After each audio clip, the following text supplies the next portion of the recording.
ऐश्वर्या कट्ट्यावर विचार मंथनातून सकारात्मक ऊर्जा सोबतच चांगल्या विचारांची देवाणघेवाण व निकाल गप्पांबरोबरच सकारात्मक ऊर्जा देणारा ठरला। कट्ट्याचे मानकरी होते एबीपी माझा पश्चिम महाराष्ट्राचे ब्युरो चीफ मंदार गोंजारी आणि range forest officer Manoj Barbole Patil.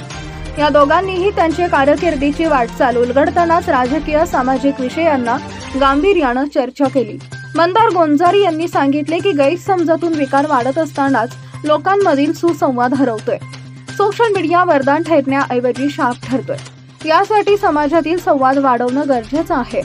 माननीय मनोज बारबोले पाटील म्हणाले, आजची तरुणाईला व्यसनाधीनतेपासून दूर ठेवण्यासाठी कुटुंबातील संवाद वाढवण्याबरोबरच मुलांच्या समस्यांकडे पालकांनी लक्ष देणं गरजेचं असल्याचं सांगितलंय।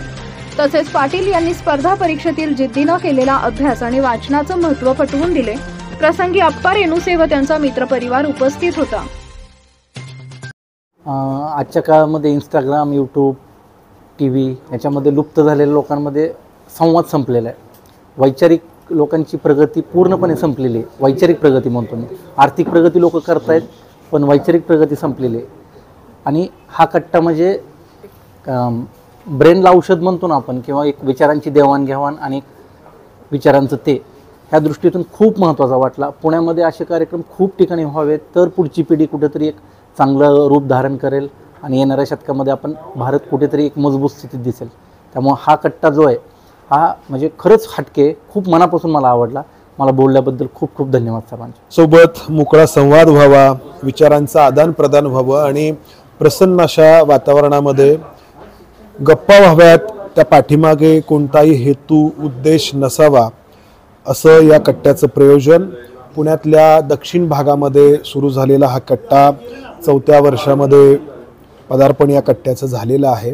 आणि पुण्याची जी संस्कृती आहे, पक्षीय मतभेद बाजूला ठेवून किंवा वैचारिक मतभेद जरी असले तरी ते बाजूला ठेवून एकमेकांसोबत बोलणं आणि यातून एकमेकांबद्दलचे गैरसमज कमी व्हायला मदत होते। विखार, द्वेष निर्माण झाला असेल तर तो कमी व्हायला मदत होते। हा कट्टा हे सगळं साध्य करतो आहे। असे कट्टे पुण्याच्या वेगवेगळ्या भागात सुरू व्हायला हवेत, किंबहुना प्रत्येक गावागावामध्ये सुरू व्हायला हवेत। आज सोशल मीडियाच्या माध्यमातून लोक जोडले गेले आहेत असं वाटतं, असं भासतं, मात्र त्यातून उलट अधिक दरीच निर्माण होते आहे।